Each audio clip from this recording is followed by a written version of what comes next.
Whenever kids are working together, make sure you give them a limited supply of balls. This helps with control and cooperation. Even though the ball may roll away and they'll have to run and chase it, great time to work on tracking skills and using the hands. We've covered a lot of areas on how to progress kids and increase the skill base. Now, to maximize improvement, you've got to know when to progress kids and then regress kids. The first step is to make sure kids are successful. Once they are successful, challenge them to the point of failure, then bring them back again. This is the idea of progression and regression. Yep, see if you can do a couple on one side and a couple on the other side of your racket. Emilio, try to make sure it stays in the circle, okay? When you bungee, try to make it hit the circle. Good teachers are not afraid to watch their students fail.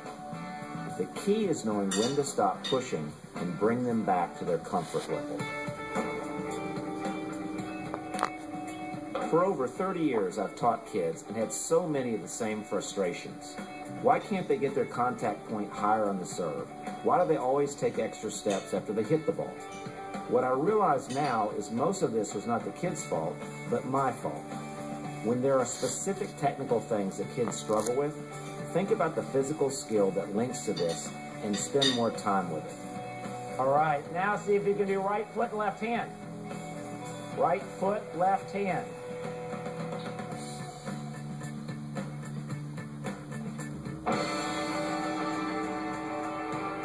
At this age and stage, kids need to work on basic motor skills.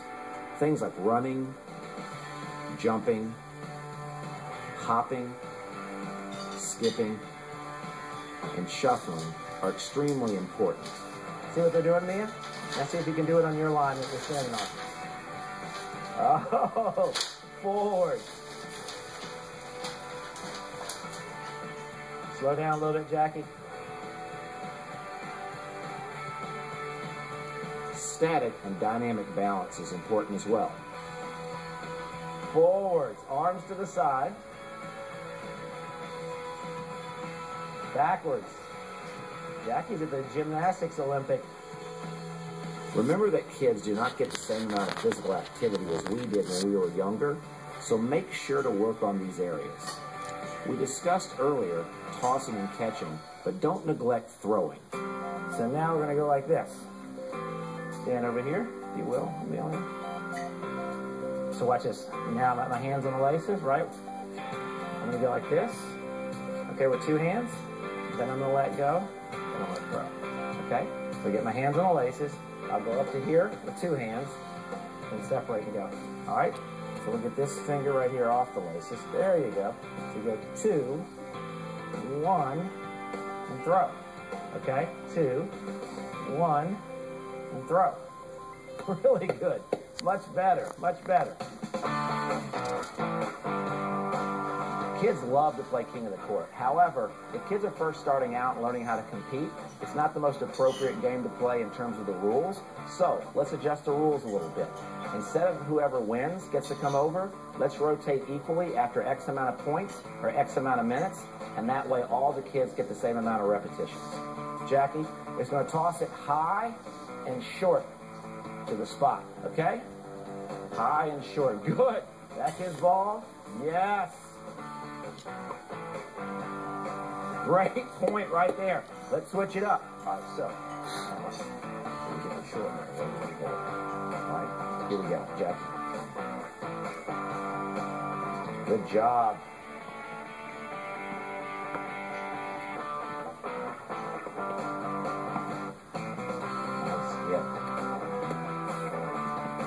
All right, great point. Avoid the temptation to move the entire group to the progressions at the same time. Not all kids improve at the same rate and need to be treated as individuals. If a child's struggling, either stay on the same task longer or try to make it easier. When working with 10 and under players, asking questions is an important step towards developing independence and self-reliance. So who do you think is going to be in trouble on the short ball? The king of the court is going to be in trouble. Keep the questions simple and allow different kids to answer. Who just left over there? Was that Nicholas? Jackie? Yeah, you come. We'll let you toss up. Today we focused on foundational skills for 8 and under players. Many pros struggle with kids who can't rally yet and need to learn the building blocks for future success. Athletic development and activities that help kids work on controlling the racket are essential to develop basic ground strokes and serves. Remember, above all else, make sure that kids have fun and that they're successful. If you need more help with your game, contact a local USPK professional at uspkfindapro.com.